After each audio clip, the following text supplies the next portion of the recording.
Shalom. Kita sungguh bersyukur karena pada pagi hari ini Tuhan kembali memberikan kita kesempatan untuk boleh datang beribadah bersama-sama di tempat ini. Dan mari kita menyiapkan hidup kita untuk datang di hadirat Tuhan. Kita mau menikmati seluruh ibadah pada pagi hari ini lewat pujian firman Tuhan dan setiap doa-doa yang akan kita naikkan. Mari kita bersaat teduh.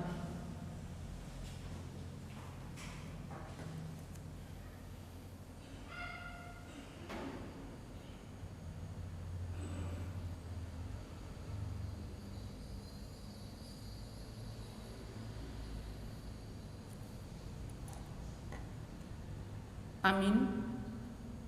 Saudara dalam kasih Tuhan, kami menyambut saudara sekalian untuk datang menghadap Tuhan, dan kebaktian kita pada pagi hari ini kita mau landaskan pada pengakuan bahwa pertolongan kita datangnya dari Tuhan yang menciptakan langit dan bumi, yang kasih setianya kekal untuk selama-lamanya dan yang tidak pernah meninggalkan perbuatan tangannya. Amin. Tuhan berada di bait sucinya. Tuhan berada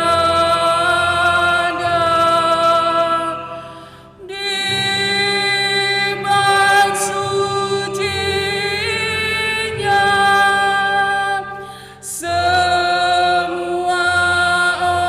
orang di hadapan Tuhan sujudlah,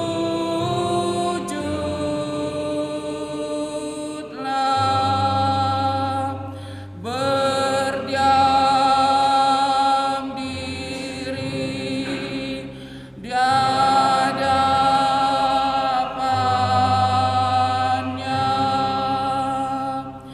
Amin.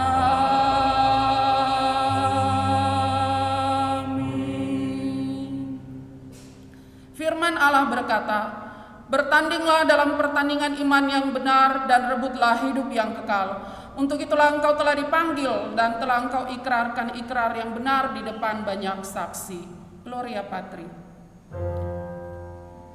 Hormat diberi bagi Bapa, Anak, dan Roh Kudus, dari mula sampai sekarang dan seterusnya,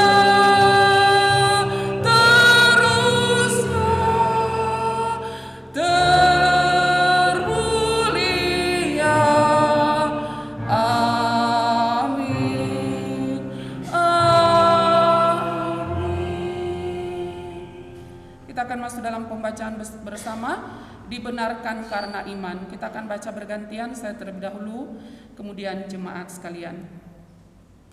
Sebab itu kita yang dibenarkan karena iman, kita hidup dalam damai sejahtera dengan Allah oleh karena Tuhan kita Yesus Kristus.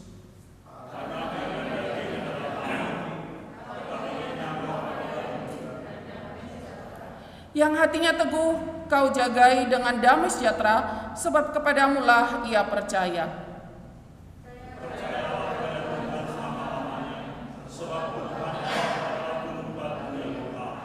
Janganlah hendaknya kamu khawatir tentang apapun juga, tetapi nyatakanlah dalam segala hal keinginanmu kepada Allah dalam doa dan permohonan dengan ucapan syukur.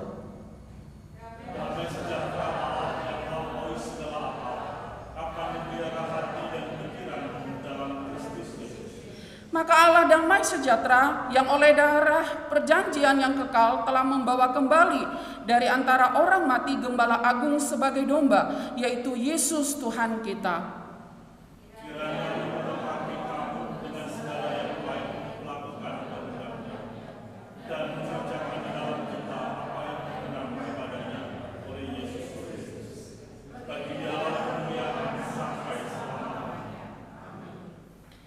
Amin.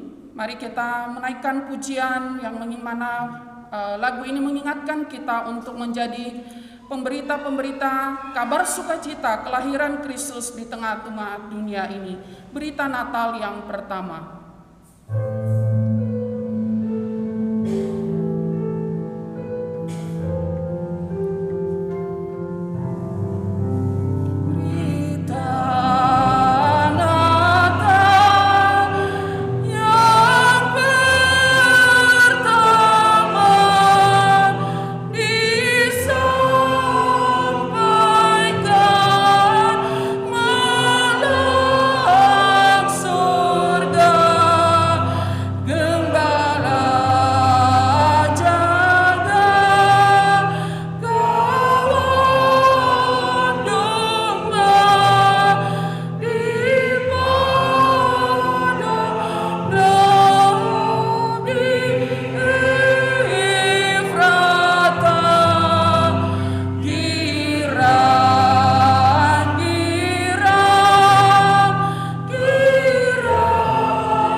dalam doa syafaat yang pada pagi hari ini akan dipimpin oleh Ibu Karsia. Dipersilakan.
Terima kasih.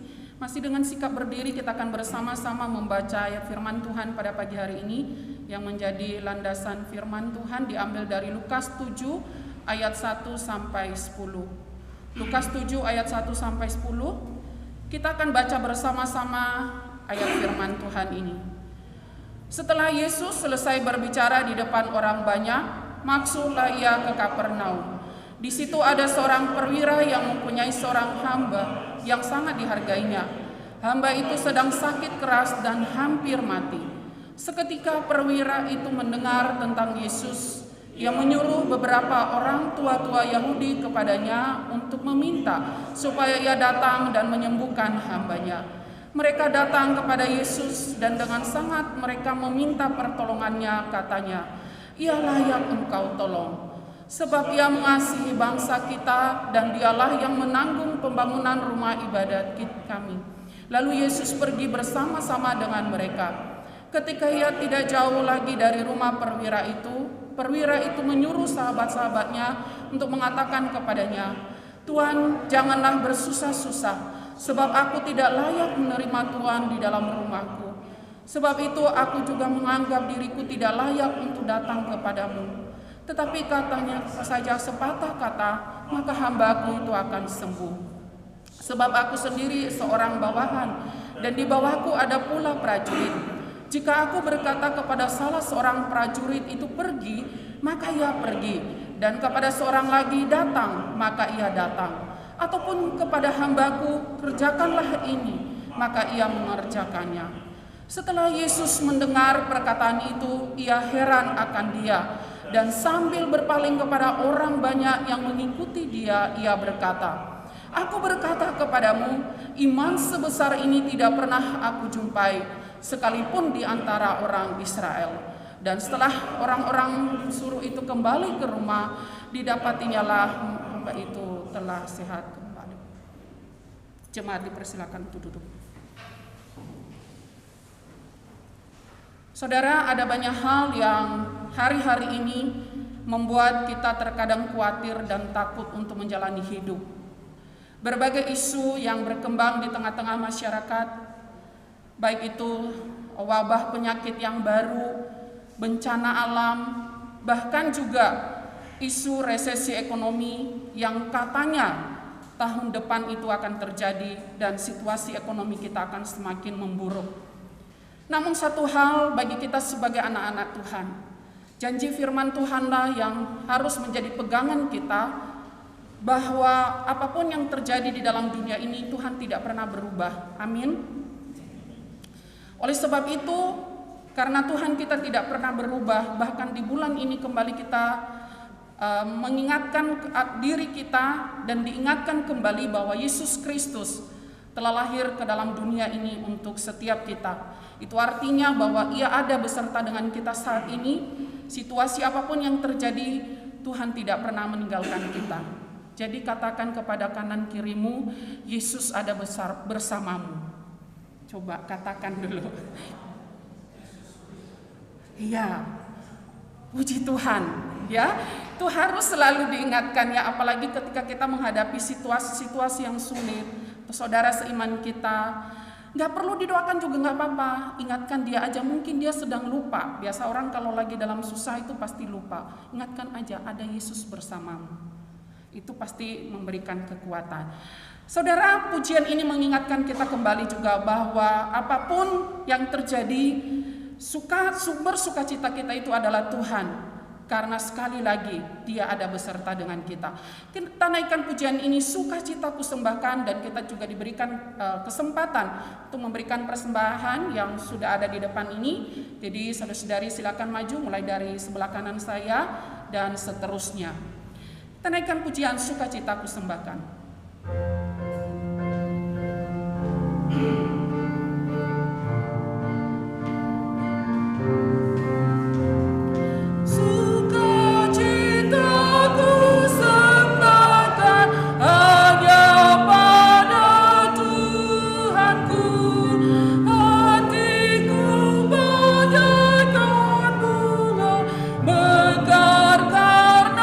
Sinarnya awan maut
doa syukur yang akan dipimpin oleh Saudari Intan.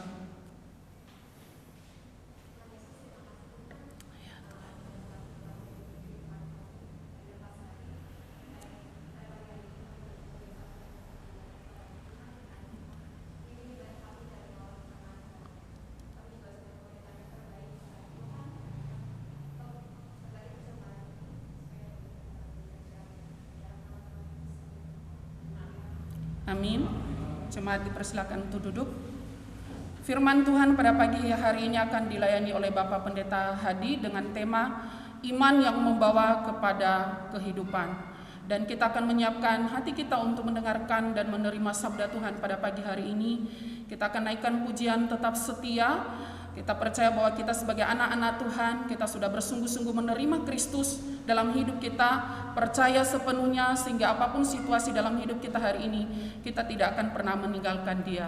Tetap setia.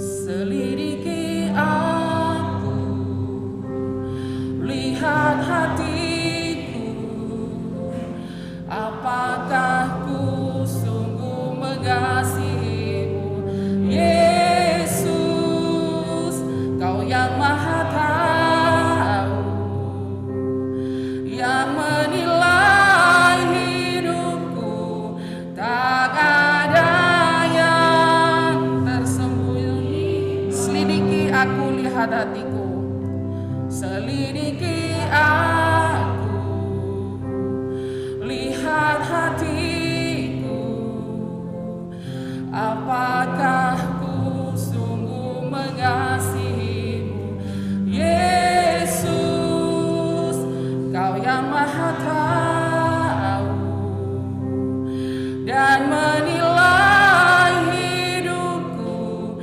tak ada yang tersembunyi bagimu. Telah kulihat kebaikanmu yang tak pernah habis di hidupku. Ku berjuang sampai akhirnya, Kau dapati aku tetap setia. Kita naikkan pujian ini sekali lagi. Selidiki aku, lihat hatiku, apakah ku sungguh mengasihimu, Yesus, Kau yang Maha Tahu, yang menilai hidupku, tak ada yang tersembunyi.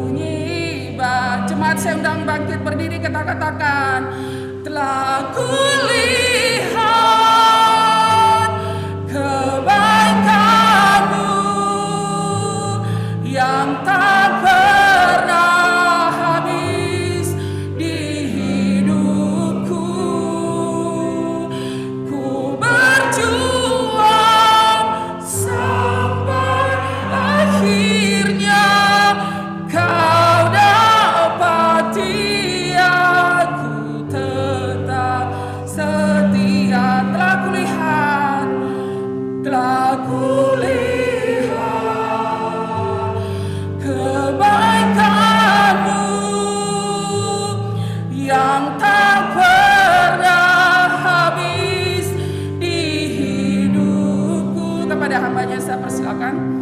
Ku berjuang sampai akhirnya, Kau dapati aku tetap setia. Mari kita berdoa. Bapa kami yang di dalam surga, kami mengucap syukur atas segala kasih setiamu di dalam kehidupan kami Tuhan, atas segala hal yang Tuhan izinkan untuk kami alami, dan atas penyertaan-Mu yang begitu luar biasa di dalam kehidupan kami. Itu terbukti Tuhan, pada pagi hari ini kami boleh hadir di rumah Tuhan untuk beribadah, untuk menyembah Engkau bersama-sama Tuhan, bersehati Tuhan, memuji dan memuliakan Engkau. Itu semua karena kasih-Mu, karunia-Mu di dalam hidup kami. Kami bersyukur Tuhan untuk kebenaran firman-Mu yang telah kami baca. Dan bila sebentar lagi kami akan merenungkannya Tuhan, kiranya Engkau menolong setiap kami, supaya kami mau membuka hati dan pikiran kami Tuhan untuk menerima kebenaran firman Tuhan, sehingga kami bukan hanya menjadi pendengar-pendengar saja, tetapi dimampukan untuk melakukannya, supaya kami menjadi orang-orang Kristen, menjadi anak-anak Tuhan yang hidup bijaksana di tengah-tengah dunia ini. Tuhan, urapi pakai hamba-Mu yang penuh dengan kelemahan dan keterbatasan ini Bapa. Urapi bibir mulutnya Tuhan, kuasai hati dan pikirannya. Kiranya hanya kebenaran firman Tuhan saja yang boleh disampaikan untuk setiap kami. Terima kasih Bapa, di dalam nama Tuhan Yesus kami berdoa dan bersyukur. Amin. Bapak Ibu silakan duduk kembali. Shalom. Kita sungguh bersyukur jika pada pagi hari ini kita boleh kembali bersama-sama untuk beribadah dan juga untuk menyembah Tuhan. Dan tema kita hari ini yaitu iman yang membawa kepada kehidupan. Saudara-saudaraku yang dikasih oleh Tuhan, untuk mengawali khotbah ini saya akan kembali menyinggung tentang apa yang kita renungkan pada minggu yang lalu di dalam konteks Lukas pasal yang ke-47 sampai 49, tetapi saya akan di mana kita juga melihat bagian paralelnya di dalam Matius pasal 7 ayat 24 sampai dengan ayat yang ke-27. Saudara, di dalam Matius pasal 7 ayat 24 di situ dikatakan, setiap orang yang mendengar perkataanku ini dan melakukannya, ia sama dengan orang yang bijaksana. Jadi saudara-saudaraku yang dikasih oleh Tuhan, bahwa untuk menjadi orang Kristen yang bijaksana itu bukanlah orang Kristen yang hanya berdiam diri ketika mendengar firman Tuhan, mengerti firman Tuhan.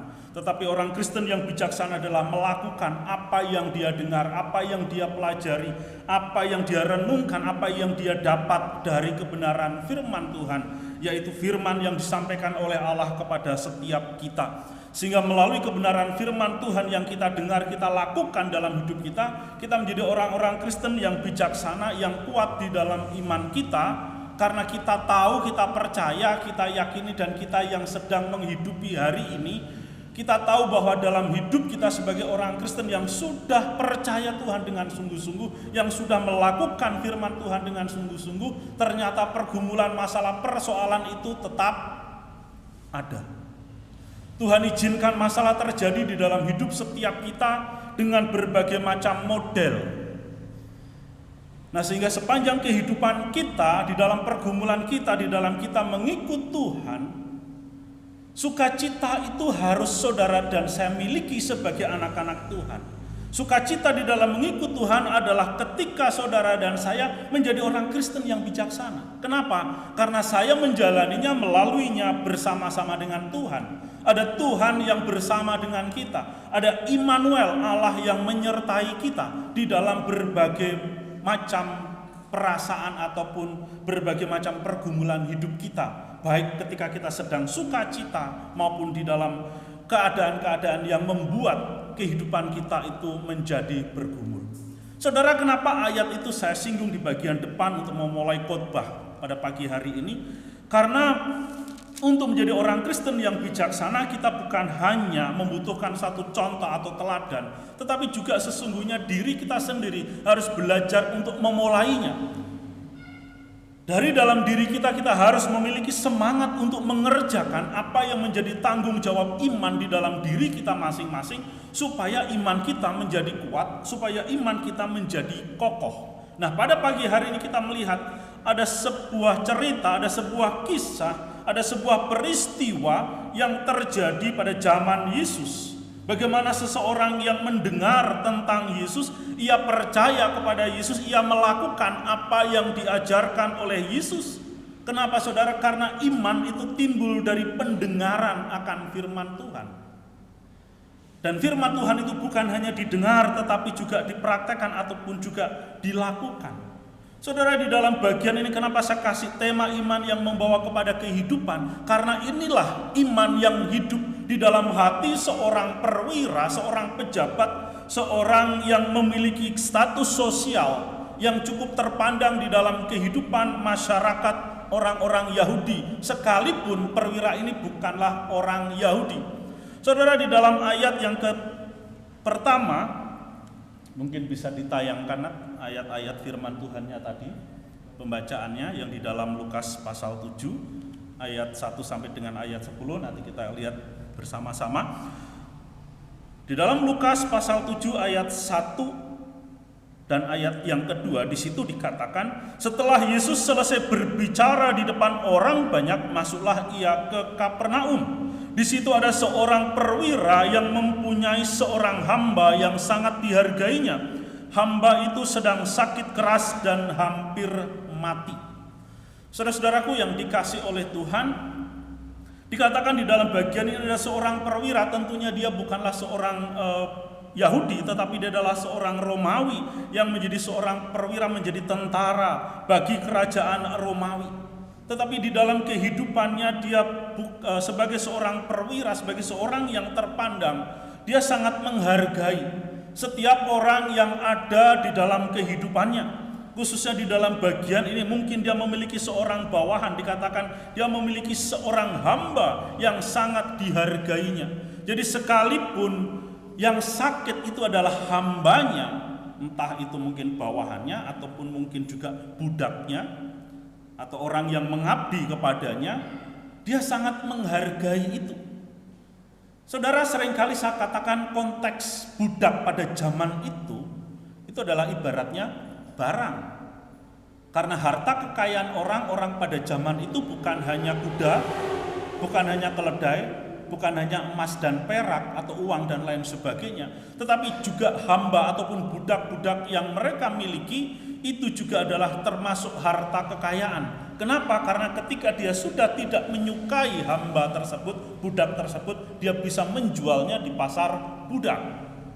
Nah, saudara, di dalam bagian ini ternyata seorang perwira, ya, dia memiliki seorang hamba yang sedang sakit dan ia sangat menghargai, dia begitu menyayangi hambanya. Saya yakin bukan hanya hamba ini, tetapi juga hamba-hamba yang lain juga dikasih. Artinya dia mengasihi sesamanya sebagai seorang manusia yang harus dikasihi, yang harus berbelas kasihan, dan tidak memperlakukan para hambanya itu sebagai budak atau sebagai sesuatu yang bisa dia perjualbelikan. Dia menyayangi mereka.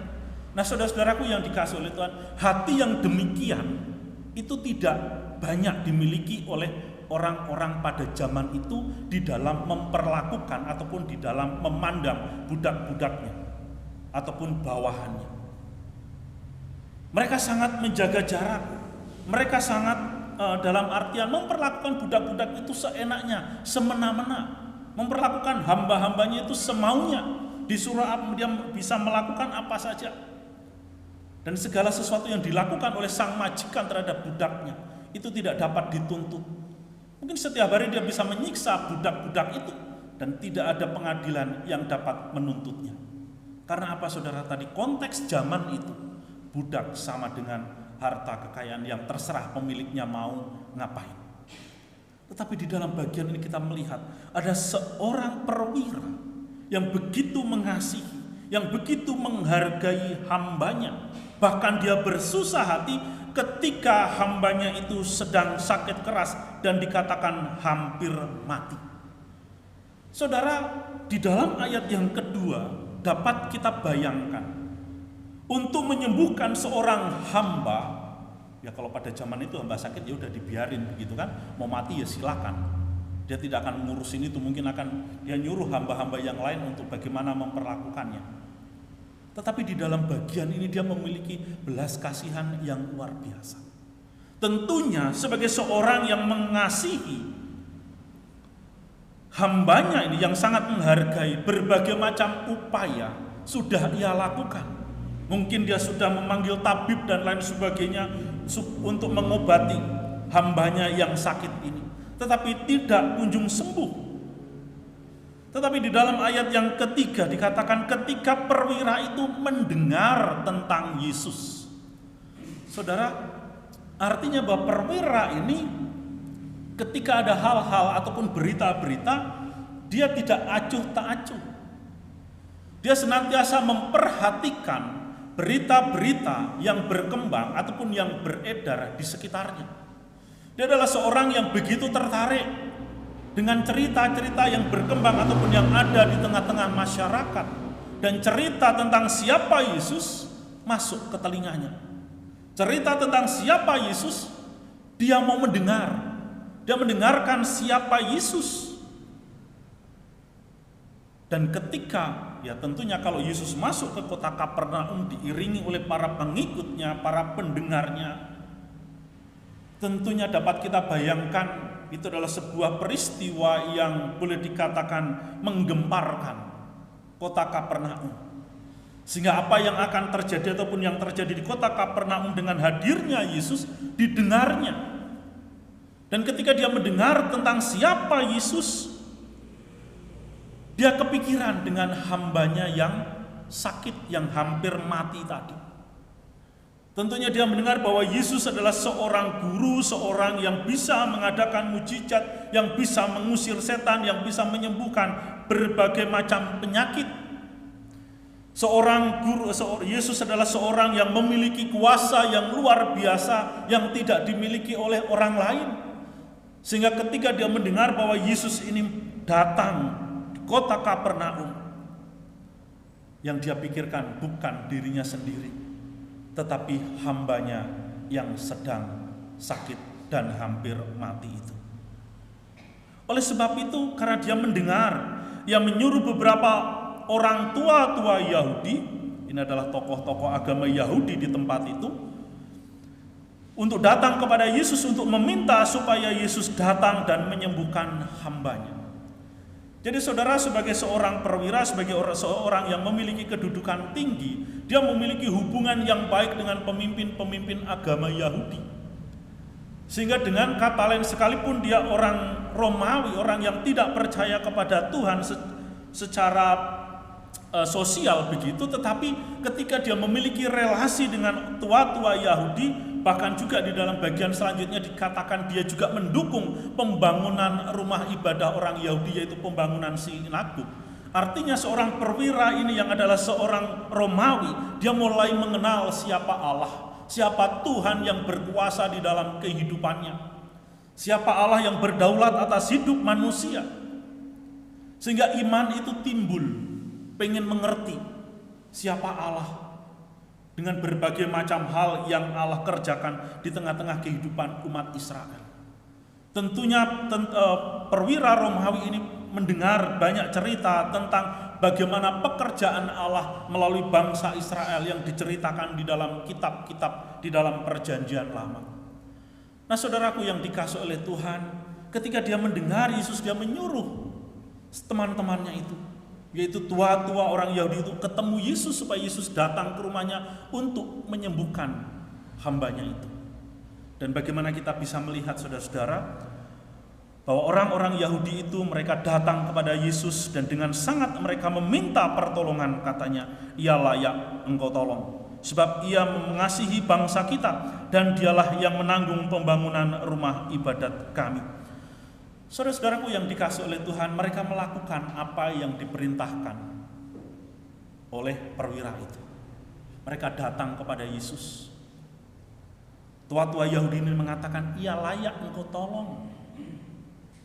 Tapi nanti kita lihat di dalam bagian lain, aku tidak layak untuk menerima engkau. Saudaraku yang dikasihi oleh Tuhan, ini adalah sebuah perjalanan kesaksian yang sangat luar biasa. Kenapa? Karena tua-tua Yahudi, orang-orang Yahudi, khususnya tokoh-tokoh agama dari orang-orang Yahudi adalah orang-orang yang tidak senang dengan Yesus Kristus. Mereka mencari cara, kita tahu bagaimana Alkitab mencatat, mereka mencari cara bagaimana menyingkirkan Yesus, bagaimana caranya membunuh Yesus, bagaimana caranya mereka bersama-sama bersepakat untuk menolak Yesus. Karena melalui khotbahnya, melalui mujizat-mujizat yang dilakukan, banyak orang-orang Yahudi itu yang menjadi pengikut Kristus. Dan itu menjadi satu ancaman dalam tanda kutip politik di dalam agama. Kalau misalkan ada gereja tertentu begitu ataupun tokoh agama tertentu yang memiliki banyak pengikut, kemudian pengikutnya itu berpindah kepada tokoh agama yang lain, bukankah itu juga menimbulkan satu kekhawatiran? Jadi saudara, itulah yang menjadi alasan kenapa Yesus itu ditolak. Mengapa orang-orang Yahudi, tokoh-tokoh agama Yahudi itu tidak menginginkan Yesus? Karena mereka khawatir pengikut agamanya akan menjadi pengikut Kristus. Saudara-saudaraku yang dikasihi oleh Tuhan, di dalam kehidupan kita, bahwa mendengar kebenaran firman Tuhan itu adalah satu hal yang sangat penting yang harus kita kerjakan, karena iman itu timbul dari pendengaran. Sehingga saya katakan minggu yang lalu, ketika saudara dan saya mau menjadi orang Kristen yang bijaksana, marilah kita belajar firman Tuhan baik-baik. Belajar firman Tuhan dengan sungguh-sungguh. Mendengarkan firman Tuhan itu dengan sungguh-sungguh untuk supaya kita mengerti, supaya kita bisa memahami, dan supaya kita bisa melakukannya. Saudaraku yang dikasihi oleh Tuhan, ini adalah sebuah tantangan untuk setiap kita. Kalau kita mau menjadi orang Kristen yang bijaksana, yang kuat di dalam iman. Artinya apa? Kalau saudara dan saya mau menjadi orang Kristen yang bijaksana, yang kuat di dalam iman kita, itu adalah persoalan pribadi kita di hadapan Tuhan. Itu adalah tanggung jawab kita di hadapan Tuhan, bagaimana saudara dan saya menjadi orang Kristen. Tetapi orang Kristen kebanyakan adalah menjadi orang-orang Kristen yang boleh dikatakan, mohon maaf, bodoh, sebagaimana yang dikatakan firman Tuhan. Kenapa demikian? Karena imannya itu dibandingkan dengan orang lain, selalu melihat kepada orang lain. Apakah orang lain yang disebut Kristen itu hidupnya sudah sesuai dengan firman Tuhan? Artinya kita sebagai orang Kristen, ketika kita menjadi orang Kristen yang bodoh adalah ketika kita tahu firman Tuhan, tetapi firman Tuhan yang tidak kita lakukan, tetapi justru untuk mengadili kehidupan orang lain, untuk menilai hidup kekristenan orang lain. Loh, itu orang Kristen kok suka fitnah. Loh, itu orang Kristen kok suka bohong. Loh, orang Kristen kok nggak mengasihi. Loh, itu si A itu tahu tetangganya sedang sakit, kok yang nggak ditengokin, nggak didoakan. Artinya kita menjadi penilai kehidupan orang Kristen orang lain, sehingga kita tidak bisa bertumbuh. Karena persoalan iman kita itu kuat, iman kita itu tumbuh, adalah bagaimana diri kita membangun relasi secara pribadi dengan Tuhan. Kalau di dalam hidup kita selalu menjadi orang yang mengawas-awasi kehidupan orang Kristen lain, kita ini sama dengan orang-orang Yahudi yang selalu mencari-cari kesalahan Kristus, yang selalu mencari-cari kesalahan Yesus, supaya mereka punya alasan menangkap Yesus dan dibawa kepada pengadilan agama. Karena Yesus tidak mengajarkan Taurat. Karena Yesus seolah-olah menentang hukum Taurat. Yang beberapa bulan lalu kita sudah menyinggung tentang hal itu, bagaimana orang-orang Yahudi ataupun tokoh-tokoh agama Yahudi melihat bagaimana Yesus, murid-murid Yesus itu memetik misalkan gandum, bulir-bulir gandum, ya kan? Makan tidak cuci tangan dan lain sebagainya, di mana mereka mencari-cari cara bagaimana menangkap Yesus. Karena Yesus itu menyembuhkan orang pada hari Sabat, selalu cari-cari itu, cari-cari kesalahan orang lain. Kalau kita mau menjadi orang Kristen yang bijaksana, kita harus menjauhkan pikiran yang demikian dari pikiran kita, dari kehidupan kita. Tetapi kita mau belajar firman Tuhan, mendengar firman Tuhan, dan mengoreksi diri kita. Apakah saya sebagai seorang Kristen, saya sudah melakukan apa yang Tuhan perintahkan? Apakah kehidupan saya secara pribadi sudah sesuai dengan kebenaran firman Tuhan? Maka kalau di dalam diri kita mau mengkoreksi diri kita, merefleksikan kebenaran firman Tuhan di dalam hidup kita secara pribadi, maka disitulah iman saudara dan saya akan bertumbuh untuk menjadi orang Kristen yang kuat. Sehingga ketika kita ada masalah, ada persoalan, apapun yang sedang kita alami, kita tidak menyalahkan orang lain, tetapi kita mau datang kepada Tuhan untuk mencari pertolongan kepadanya. Kita mau datang berdoa untuk meminta pertolongan, meminta kekuatan yang daripada Tuhan. Sehingga disitulah pengalaman iman kita itu bertumbuh. Karena disitulah saudara dan saya mempraktekkan firman Tuhan. Saudaraku yang dikasih oleh Tuhan, masalah yang paling berat ataupun masalah yang sering kali menjadi yang menakutkan dalam hidup kita sebagai manusia, pernah saya katakan yang pertama itu kematian, yang kedua adalah sakit penyakit. Saudara, kalau ada masalah misalkan beras habis, misalkan mau pinjem ke tetangga sungkan, kita punya sesuatu yang bisa kita jual ataupun kita gadaikan. Sesuatu yang bisa kita jual, dapat duit, ya, atau kita tuker misalkan dengan beras. Masalahnya selesai enggak? Masalahnya selesai.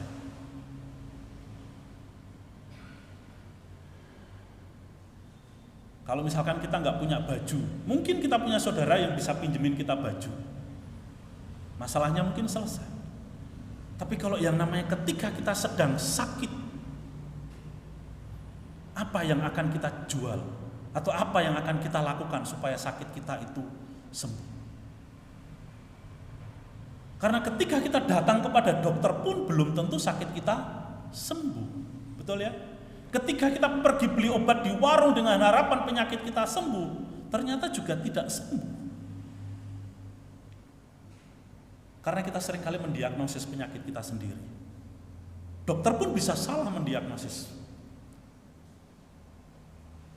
Itu juga sesuatu yang seringkali membuat kita ada di dalam ketakutan. Apalagi kalau dokter sudah bilang, bapak atau ibu sakitnya A, B, C, D, udah harus minum obat ini. Wah. Ada kekhawatiran di dalam diri kita. Sehingga sering kali ketika misalkan obat itu udah mau habis, kita segera mencari daya dan upaya bagaimana supaya obat itu tersedia. Tetapi penyakit itu tidak kunjung sembuh. Saudara, inilah yang sering kali menjadi pertanyaan di dalam kehidupan kita sebagai orang Kristen. Pak, saya sudah mendengar firman Tuhan. Saya sudah melakukan firman Tuhan. Saya sudah berdoa kepada Tuhan. Tetapi penyakitku tidak kunjung sembuh. Saudara, setiap orang yang sakit itu harus ditolong. Oleh sebab itulah perwira ini berdaya ataupun berupaya untuk menolong hambanya. Karena kondisinya sudah sangat memprihatinkan. Tentunya segala daya dan upaya sudah ia lakukan sehingga dia membutuhkan pertolongan Yesus. Seorang pribadi yang bisa mengadakan mujizat, tetapi upaya yang dia lakukan itu adalah berdasarkan iman. Ia percaya, ia yakin bahwa Yesus akan menolong, Yesus pasti menyembuhkan sakit yang dialami oleh hambaku yang sudah hampir mati ini. Saudara, setiap orang yang sakit harus ditolong, tetapi tidak semua orang yang sakit itu harus disembuhkan. Tidak semua orang yang sakit itu disembuhkan oleh Tuhan. Tidak semua orang yang sakit itu dapat disembuhkan oleh dokter. Tidak semua orang sakit itu bisa disembuhkan dengan obat-obatan yang dia minum. Tidak terkecuali di dalam kehidupan saudara dan saya sebagai orang Kristen yang sudah mendengar firman Tuhan, melakukan firman Tuhan. Ketika kita sudah berdoa kepada Tuhan untuk sakit penyakit yang kita alami, tapi ternyata sakit kita ini tidak kunjung sembuh. Lalu bagaimana, Pak? Apakah aku harus meninggalkan Tuhan? Karena Tuhan tidak mengabulkan apa yang saya doakan, apa yang saya minta. Saudara, yang ingin saya mau katakan adalah ketika sakit penyakit kita tidak disembuhkan oleh Tuhan. Tuhan mau supaya melalui kehidupan kita, melalui sakit penyakit yang kita alami, penderitaan yang kita alami, nama Tuhan dipermuliakan di dalam hidup kita. Karena seorang Kristen yang bijaksana, ia akan terus ditempa di dalam hidupnya melalui berbagai macam persoalan itu. Apakah saudara dan saya mau menjadi orang-orang Kristen yang tetap setia, tetap taat melakukan firman Tuhan, sekalipun ada kesusahan, ada penderitaan? Saudara, Yesus datang ke dalam dunia ini untuk memberikan keselamatan di dalam kehidupan kita, karena itu adalah tujuan utama. Yesus datang ke dalam dunia ini, itulah kebutuhan yang utama di dalam hidup saudara dan saya, supaya kita tidak dikuasai oleh ketakutan karena kematian yang mengintai kehidupan kita di dunia ini, yang bisa terjadi kapan saja, di mana saja, dengan berbagai macam cara. Ketakutan terbesar itulah yang Tuhan Yesus selesaikan. Oleh sebab itu dalam hidup kita tidak perlu lagi takut menghadapi kematian. Kenapa? Karena kehidupan yang kekal sudah Tuhan anugerahkan di dalam hidup saudara dan saya, sehingga kita memiliki yang namanya damai sejahtera yang sejati, yang daripada Tuhan. Aku hidup bersama-sama dengan Tuhan. Aku adalah miliknya Tuhan. Hidupku sudah ditebus oleh Tuhan. Aku sudah memiliki pengharapan akan kehidupan yang kekal. Maka apapun yang aku alami di dalam dunia ini, Tuhan tidak tinggal diam. Tuhan ada bersama-sama dengan kita. Sekalipun kesusahan dan kesengsaraan itu aku rasakan, aku alami. Saudara, inilah pengalaman iman yang dapat kita teladani di dalam kehidupan perwira ini. Bagaimana Allah itu berdaulat menyelamatkan hidup manusia. Ketika orang-orang ataupun ketika pemuka-pemuka agama Yahudi itu datang kepada Yesus, kemudian mereka berkata, "Ia layak engkau tolong sebab ia mengasihi bangsa kita, dan dialah yang menanggung pembangunan rumah ibadat kami." Jadi rasa belas kasihan orang-orang Yahudi ini didasarkan kepada apa yang dilakukan, yaitu perbuatan baik yang dilakukan oleh sang perwira itu. Sang perwira ini diakui oleh orang-orang Yahudi bahwa dia adalah orang yang baik, yang patut ditolong. Dan di dalam ayat yang ke-6 dikatakan, lalu Yesus pergi bersama-sama dengan mereka. Ketika ia tidak jauh lagi dari rumah perwira itu menyuruh sahabat-sahabatnya untuk mengatakan kepadanya, "Tuan, janganlah bersusah-susah, sebab aku tidak layak menerima Tuan di dalam rumahku." Saudara, di dalam bagian ini, ketika sang perwira itu melihat iring-iringan Yesus bersama dengan pemuka-pemuka agama Yahudi, perwira ini menyuruh sahabat-sahabatnya untuk datang kepada Yesus. Mengutus orang yang diutus itu sama dengan apa? Dirinya sendiri yang datang ke sana. "Aku tidak layak engkau tolong. Aku tidak layak." Ada satu kerendahan hati. Engkau gak usah bersusah-susah, sebab aku ini tidak layak menerima Tuhan di dalam rumahku. Saudara, ini adalah sebuah kerendahan hati yang tidak dimiliki oleh sembarangan orang. Apalagi dia adalah seorang perwira. Sebagai seorang perwira di dalam status sosialnya, dia adalah orang yang terhormat, orang yang terpandang. Tetapi di hadapan Yesus, ia merendahkan diri serendah-rendahnya. Aku tidak layak. Tidak usah bersusah-susah. Aku tidak layak menerima Tuhan di dalam rumahku. Ada satu kesadaran bahwa dia adalah manusia yang berdosa. Manusia yang membutuhkan belas kasihan Tuhan. Artinya secara sosial dia menyadari bahwa dia tidaklah sebanding dengan siapa Yesus. Di dalam pendengar iman yang di dalam sesuatu yang dia dengar tentang Yesus. Dia bisa merasakan kekudusan dan kesucian Yesus Kristus, di mana ia tidak layak menerima Yesus di rumahnya, karena ia adalah seorang yang berdosa. Oleh sebab itu, utusan perwira itu mengatakan, sebab aku juga menganggap diriku tidak layak untuk datang kepadamu. Jadi bukan hanya saja dia tidak layak menerima Yesus di rumahnya, tetapi juga tidak layak untuk datang kepada Yesus secara pribadi. Keberdosaannya inilah yang dimana kita bisa melihat ada sebuah iman yang mampu melihat kekudusan seorang Yesus yang hadir di Kapernaum pada waktu itu. Seorang perwira, seorang yang memiliki jabatan dan kedudukan, tetapi ia tidak layak untuk ketemu dengan Yesus, karena dia tahu siapa dirinya yang penuh dengan keberdosaan.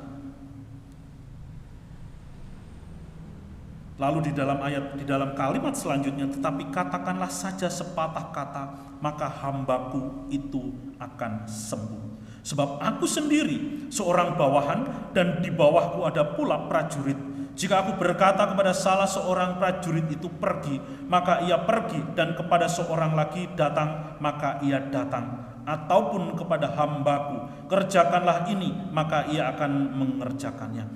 Saudara-saudara, melalui kalimat-kalimat yang diungkapkan di dalam ayat yang ke-6 sampai dengan ayat yang ke-8, ini menunjukkan sebuah pengenalan akan Allah dari seorang perwira yang begitu luar biasa.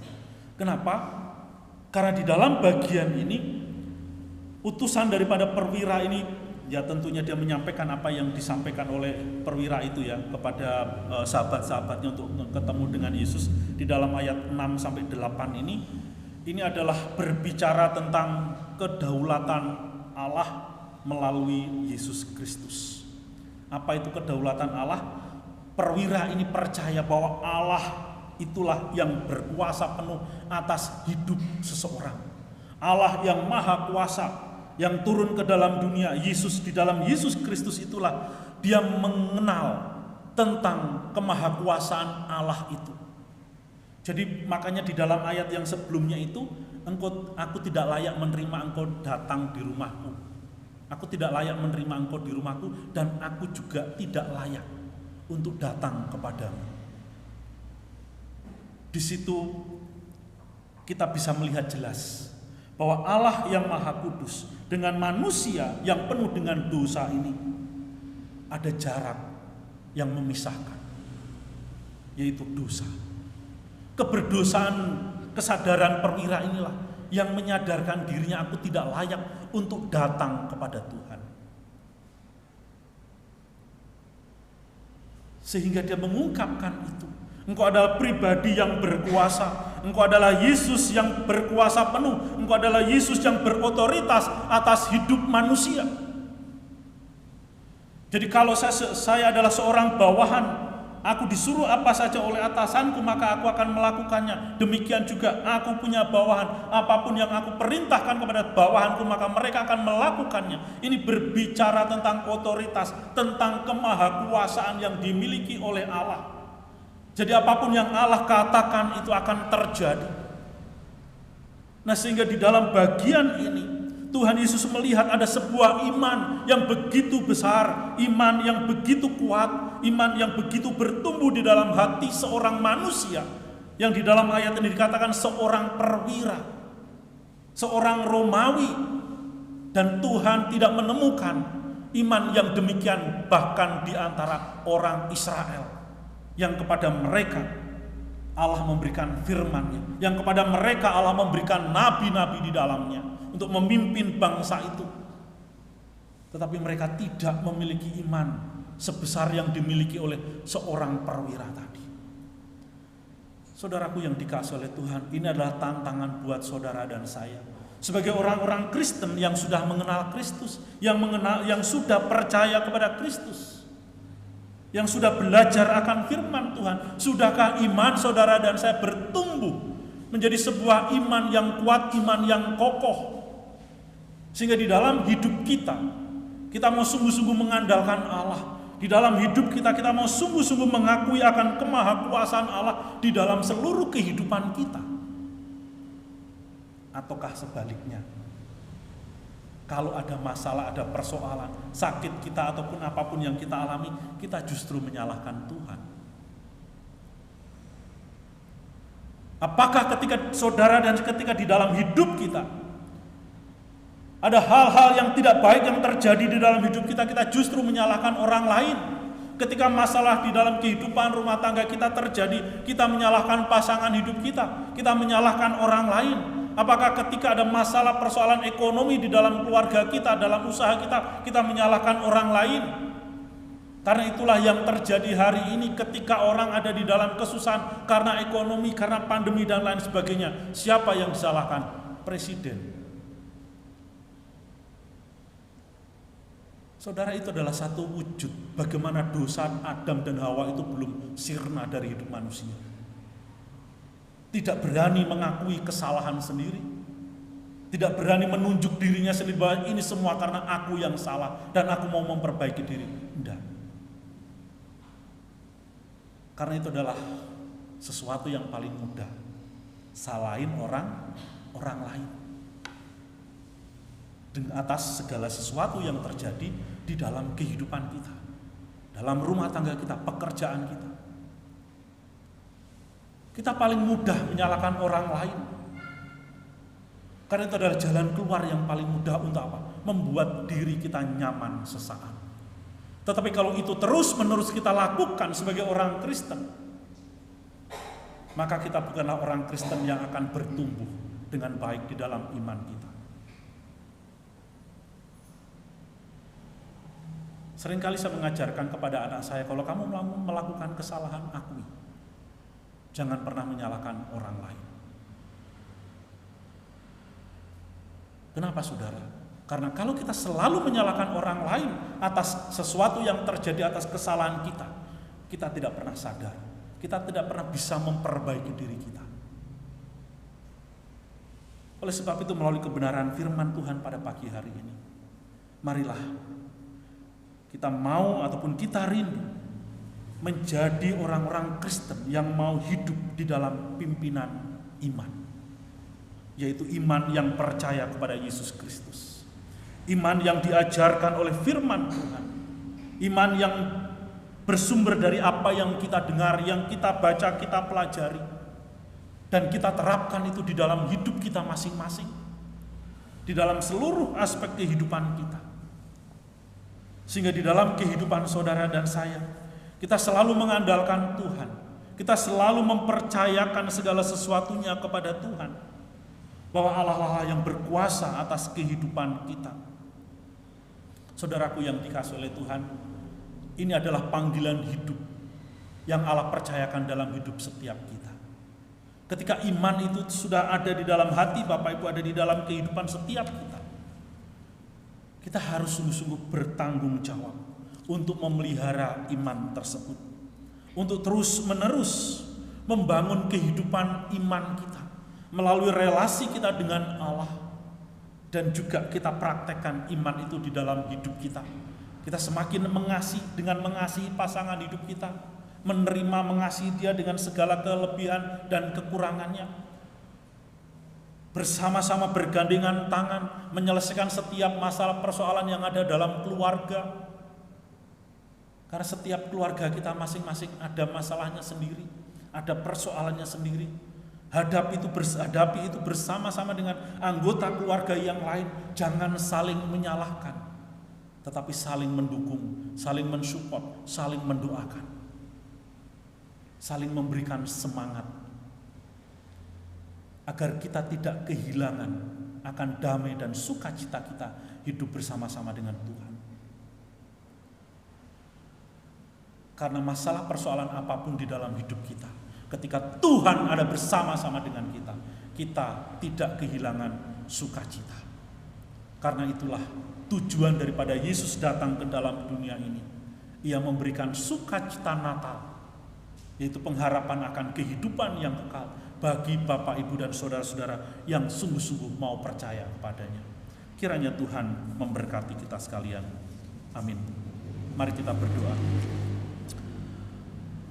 Bapa kami yang di dalam surga, Tuhan, kami mengucap syukur untuk kebenaran firman-Mu yang menolong kami, Tuhan.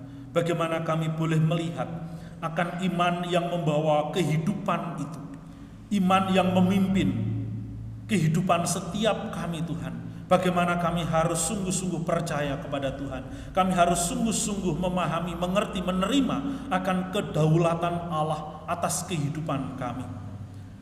Oleh sebab itu Tuhan, apapun yang Tuhan izinkan untuk kami alami di dalam hidup kami sebagai anak-anak-Mu, kiranya Tuhan terus menolong kami, supaya kami tidak kehilangan sukacita di dalam mengikut Engkau. Bahkan melalui berbagai macam persoalan itu Tuhan, kami diperlihatkan kepadamu akan kasih-Mu, akan karya-Mu, akan rencana Tuhan atas hidup setiap kami. Kiranya kebenaran firman ini Tuhan boleh hidup dalam hati setiap kami masing-masing, supaya kami bukan hanya menjadi pendengar-pendengar firman, tetapi kami mau menjadi pelaku-pelaku firman-Mu ya Tuhan. Terima kasih Bapa. Di dalam nama Tuhan Yesus kami berdoa dan bersyukur. Amin. Terima kasih. Waktu selanjutnya saya kembalikan kepada penginjil Rita. Tuhan Yesus memberkati kita sekalian.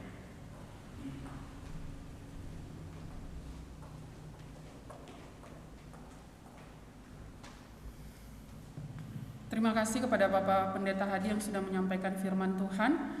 Dan biarlah firman Tuhan ini boleh membawa kita menjadi anak-anak Tuhan yang terus bertumbuh di dalam iman dan pengenalan kita akan Tuhan.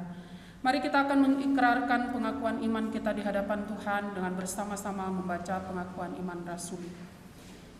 Aku percaya kepada Allah, Bapa yang Maha Kuasa, Khalik langit dan bumi, dan kepada Yesus Kristus, anaknya yang tunggal Tuhan kita, yang dikandung daripada Roh Kudus, lahir dari anak darah Maria, yang menderita sengsara di bawah pemerintahan Pontius Pilatus, disalibkan, mati dan dikuburkan, turun dalam kerajaan maut.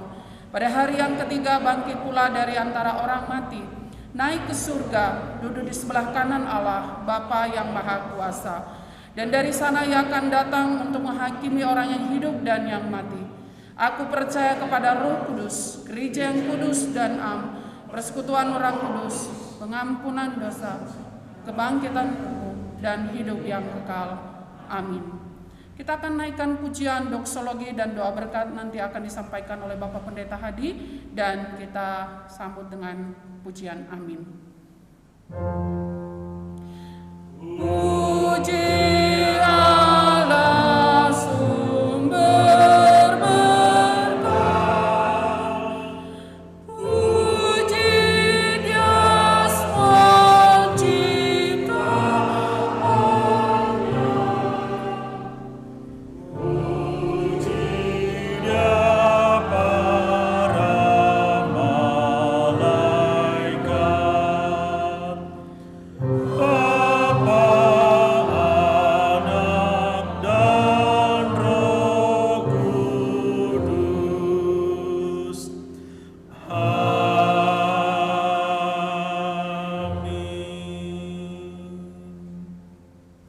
Jemaat yang dikasihi oleh Tuhan, pulanglah, kembalilah ke dalam kehidupanmu masing-masing, dan jadilah pelaku-pelaku firman Tuhan. Karena itu adalah cara bagaimana saudara dan saya bertumbuh dan menjadi orang-orang Kristen yang hidup bijaksana. Arahkanlah hatimu dan terimalah berkat-Nya.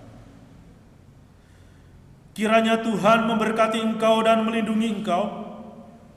Kiranya Tuhan menyinari engkau dengan wajah-Nya dan memberi engkau kasih karunia.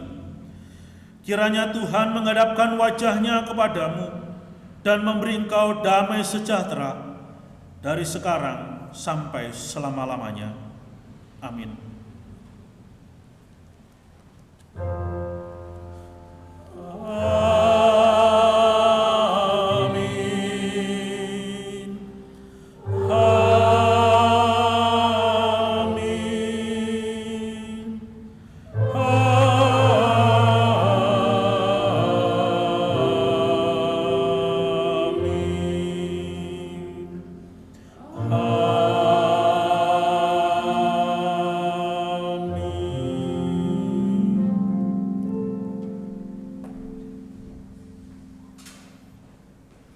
Jemaat dipersilakan untuk duduk. Ada beberapa warta jemaat yang akan saya sampaikan pada pagi hari ini. Pertama-tama terima kasih kepada anak-anak Tuhan yang sudah terlibat dalam pelayanan pada pagi hari ini. Kiranya Tuhan Yesus memberkati. Untuk jadwal ibadah kita di malam Natal dan juga Natal, yaitu hari Sabtu 24 Desember, liturgis saya sendiri, doa syafaat Causa Luciawati, doa syukur Bapak Bagio, LCD Saudara Nathan, dan pemusik Saudari Leni. Lalu untuk Minggu 25 Desember, liturgis Saudari Leni, doa syafaat saya sendiri, doa syukur Bapak Tanto, dan LCD Saudari Novita, pemusik Saudari Okvi. Kita bersyukur tadi malam perayaan Natal Youth sudah dapat berlangsung dengan baik, dan kiranya anak-anak youth terus bertumbuh dalam iman mereka dan terus dukung mereka untuk mau datang bergabung di kebaktian youth setiap hari Sabtu jam 6 sore. Ibadah sekolah minggu jam 9 pagi, ibadah udah tadi ya, ibadah malam Natal. Oh iya, sorry. Ya, ibadah malam Natal pukul 18 atau jam 6 sore. Dan ibadah perayaan Natal pukul 17 atau jam 5 sore. Jadi ini ya berarti hari Minggu pagi tidak ada ibadah di sini ya, karena Natal tahun ini jatuhnya pas di hari Minggu. Jadi jemaat harap ingat, jangan dilupakan, terutama ini untuk para lansia, dan sampai tahu-tahu nongol di sini hari Minggu pagi nggak ada orang ya Bu. Jadi sore jam 5, kalau malam Natal jam 6 dan perayaan Natal jam 5. Lalu kalau nggak salah kemarin ibu siapa, mamanya Meme minta ada doa 100 hari. 1 tahun ya, 1 tahun di rumahnya pada tanggal 24 Desember pagi ya jam 10. Oke, jadi jemaat diundang ya Bu. Oke, jadi jemaat yang bisa hadir, bisa kumpul di gereja tanggal 24 pagi, hari Sabtu berarti ya, jam 10 pagi. Ya. Adakah jemaat yang baru kali ini datang?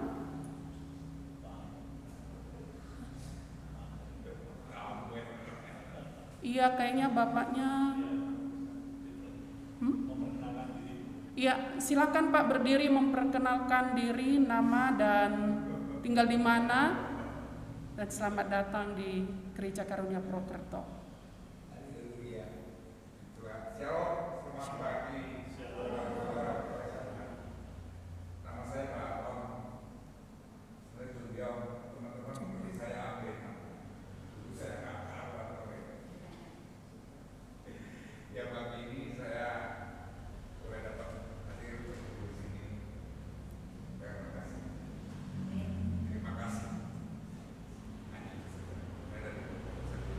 Oke, selamat datang ya Pak, dan selamat bergabung di ibadah pagi ini. Tuhan memberkati. Berarti temannya Pak Tanto ya? Kenal ya Pak? Temannya Pak Tanto, oke. Ya. Baik, kita akan mengakhiri ibadah kita pada pagi hari ini. Kita akan menaikkan pujian Immanuel sambil memberikan salam jauh kepada saudara-saudari kita.